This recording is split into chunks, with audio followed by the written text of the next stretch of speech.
Em nome do Pai, do Filho e do Espírito Santo. Amém. Vinde, Espírito Santo, enchei os corações dos vossos fiéis e acendei neles o fogo do vosso amor. Enviai o vosso Espírito e tudo será criado, e renovareis a face da terra.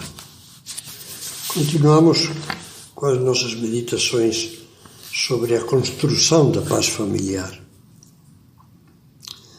Muitos, sem nem se aperceberem disso, fazem dos outros e concretamente das pessoas da família como um espelho de si mesmos. Encaram o marido, a mulher, os filhos, como espelhos em que gostariam de ver-se refletidos. Sempre lhes agradaria contemplar neles os seus gostos, os seus desejos, os seus sonhos. Os outros são estimados como projeção de si mesmo. É preciso virar 180 graus esse espelho. É preciso abrir o coração e fazer o que, com uma expressão feliz, Gustavo Corsão chamava a descoberta do outro. Esse escritor católico escreve: o marido, cheio de razões, não admite que a mulher fale de certo modo, tenha tal tique ou qual mania, que a sua maneira de andar, de partir o pão, de atender o telefone, seja a maneira dela. O confronto diário entra ano, sai ano, é insuportável para cada cônjuge. Cada um se procura a si mesmo na face que lhe fica em frente, e nos dias piores fica desvairado, atormentado, enlouquecido, como homem que visse no seu espelho uma imagem absurda, diferente da sua, fazendo gestos disparatados e femininos. Nesse clima de autoprocura, continua a dizer Corsão, as pessoas são coisas de mim mesmo que circulam fora de mim para melhor me servir. O eu fica no centro de um universo escuro. Em volta estão os corpos tributários. Este traz-me o café, aquele acarícia. Para quebrar esse curto-circuito perverso, é necessário fazer a descoberta do outro. A descoberta de que o marido, a mulher, os filhos são o outro, que deve ser compreendido e amado por si mesmo. A caridade cristã leva então a ver os outros membros da família como o próximo, esse que amaremos como a nós mesmos. Vivemos esbarrando no próximo, diz Corsão, porque não nos ocorre, na espessura da nossa escuridão, que ele tenha direito à objetividade, que ele seja o outro. Sim, realmente, como custa entender que o cônjuge, o filho, a filha ou os pais, em relação aos filhos, sejam eles.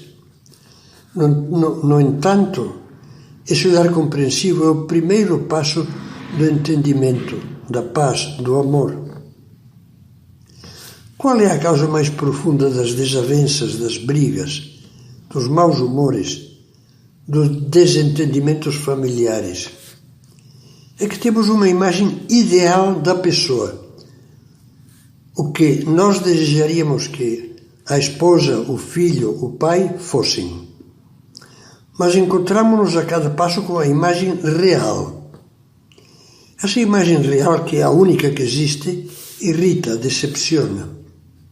O choque com a imagem real, que parece arrebentar os sonhos ideais, azeda e desgasta o dia a dia. Fere a harmonia familiar, que já rachada por tantas incompreensões, pode ficar estilhaçada. O primeiro passo do amor misericordioso consiste em procurar entender os outros sabendo que são outros. Para isso, antes de mais nada, é necessário respeitá-los. Um ser humano é um mundo que deve ser encarado com um respeito imenso. Deus faz assim conosco. Dá-nos um enorme valor, embora sejamos, como de fato somos, pobres pecadores. Para Ele, valemos o preço do sangue de Jesus Cristo. Cada criatura humana, diz um autor espiritual, é um enigma, uma palavra velada. Todo o trabalho da caridade paciente consiste em decifrar esses enigmas e em encontrar o seu sentido. Entender exige fazer um ato consciente, um propósito deliberado de compreender. Como dizia um conhecido orientador familiar, os amantes são aqueles que se amam, os esposos são aqueles que se empenham em amar-se. Existe esse ato deliberado, esse empenho, quando alguém diz: eu a partir de hoje faço o propósito de me esforçar seriamente por entender a minha mulher. Eu quero entender o meu filho. Se esse propósito for sincero, quem o fez logo verá que precisa lutar contra vários defeitos que dificultam a compreensão. Em primeiro lugar, terá de lutar contra o preconceito. No lar, os preconceitos podem ser inúmeros. Já nos conhecemos, dizem uns aos outros. E assim, mal o marido abre a boca, a mulher, sem se dar ao trabalho de escutá-lo, corta. Você já vem de novo com a mesma história, você não muda. Assim que o pai começa a explicar a dificuldade que tem para aumentar a mesada, logo o filho o interrompe. Ah, pai, sempre podando. Antes de ouvir, já se tem o filme do outro, pronto, como se as pessoas fossem clichês que não pudessem mudar. Como é importante o empenho em entender.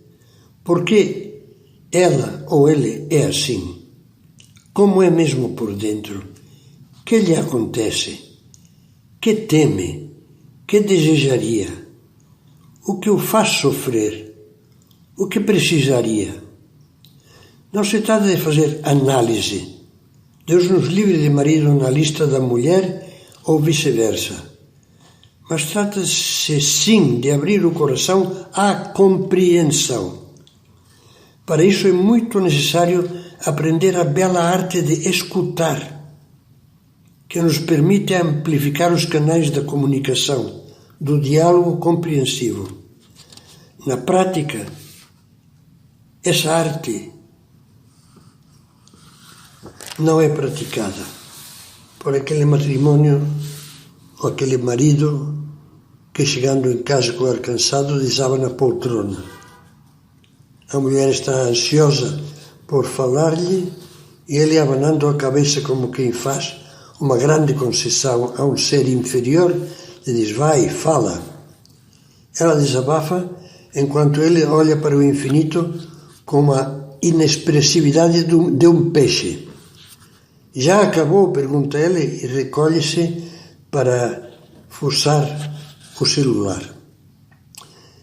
Pelo contrário, pratica a arte de escutar aquele que deixa o outro falar, aquele que o escuta com atenção até que termine, aquele que evita acusações ou desqualificações. Não se serve jamais de expressões do tipo: já sei, não precisa me dizer. Toma cuidado com as interpretações erradas de palavras, frases, gestos ou atitudes. Sabe pedir amavelmente esclarecimentos. Está atento ao assunto da conversa sem pular abruptamente para outro. Evita expressões cortantes, como: isso não admito, eu não aguento esse modo de falar, você não muda, etc.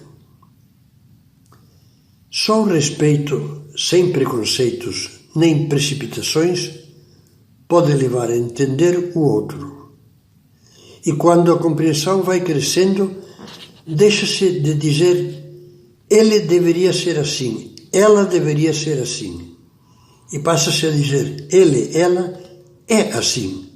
Portanto, o que é que eu devo fazer?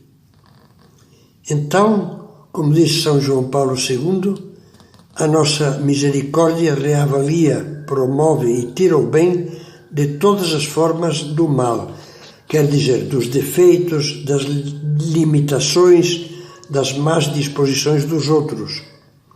É uma verdade comprovada que quando procuramos compreender uma pessoa, facilmente descobrimos qual é a nossa atitude, a palavra, o silêncio, a atenção, o gesto que mais poderia ajudar, que poderia fazer-lhe maior bem. Nisto consiste a bondade de que fala São Paulo nesse texto que estamos começando a meditar.